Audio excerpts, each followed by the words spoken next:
Hello everyone, welcome to my YouTube channel. Thumbnail से तो आप लोग को पता चल ही गया होगा कि आज हम लोग क्रिया के बारे में देखेंगे। बचपन से हम लोग क्रिया के बारे में पढ़ते ही आ रहे हैं। क्रिया का मतलब तो पता ही होगा, किसी भी काम को क्रिया कहते हैं।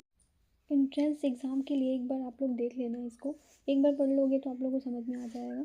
पिछली बार क्रिया से आया था क्वेश्चंस, तो चलिए स्टार्ट करते हैं।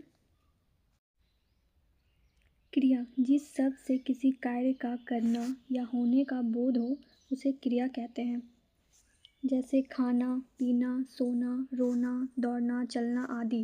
क्रिया का शाब्दिक अर्थ है कार्य करना, मतलब किसी भी काम को हम लोग क्रिया कहते हैं। एक नोट है, वो देख लीजिए। व्याकरण का कोई भी वाक्य क्रिया के बिना पूरा नहीं होता। क्रिया व्याकरण का एक विकारी शब्द है जिसका रूप काल लिंग के अनुसार बदलते रहता है। अब देखते हैं धातु।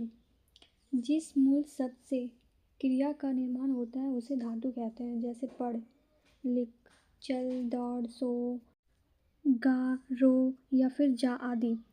धातु के अंत में ना लगाकर क्रिया बनाई जाती है।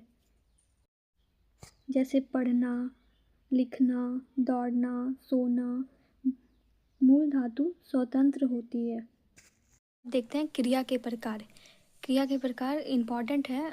कभी कभी जैसे कर्म के आधार पे पूछ देगा या फिर रचना के आधार पे आपको पूछा जाएगा, तो रचना के आधार पे 5 होते हैं और कर्म के आधार पर 2 होते हैं। अब देखते हैं सकर्मक क्रिया के बारे में। वह क्रिया होती है जिसमें एक कर्म जुड़ा होता है, यानी वह क्रिया किसी ना किसी कार्य को प्रभावित करती है। जैसे मैंने किताब पढ़ी, क्या पढ़ रही है? किताब। तो इसमें कर्म हो, अगर इसमें कर्म है तो ये सकर्मक क्रिया हो जाएगा। तुमने मुझे पत्र लिखा, क्या लिखा? पत्र लिखा, तो ये सकर्मक क्रिया होगा। वह गाना गा रहा है, कर्म इसमें क्या हो जा रहा है? गाना। अकर्मक क्रिया वह क्रिया होती है जिसमें कर्म नहीं होता है, यानी यह क्रिया अन्य वस्तु या व्यक्ति पर असर नहीं डालती है, बल्कि यह केवल किसी स्थिति या क्रिया को व्यक्त करती है। जैसे वह सो रहा है, लेकिन इसमें पता नहीं चल रहा है कि वो कहाँ सो रहा है, इसमें कर्म नहीं दिख रहा है, तो ये हो गया अकर्मक क्रिया। वह हंसा, बच्चे खेल रहे हैं।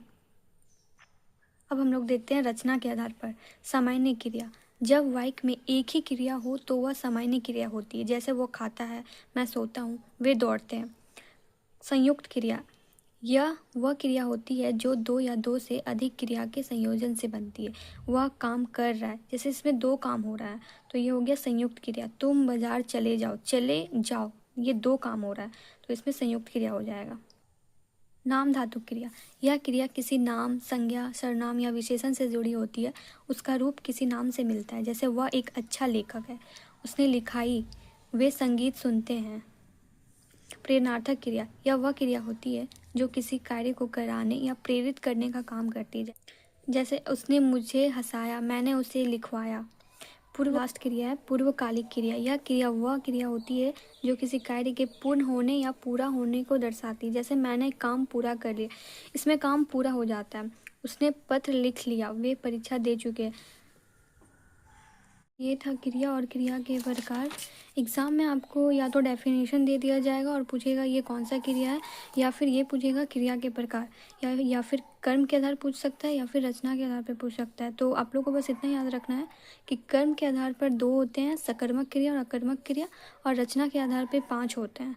तो आप लोग इसको देख लेना अच्छे से। वीडियो अच्छा लगा तो लाइक और सब्सक्राइब कर दीजिएगा। Thank you.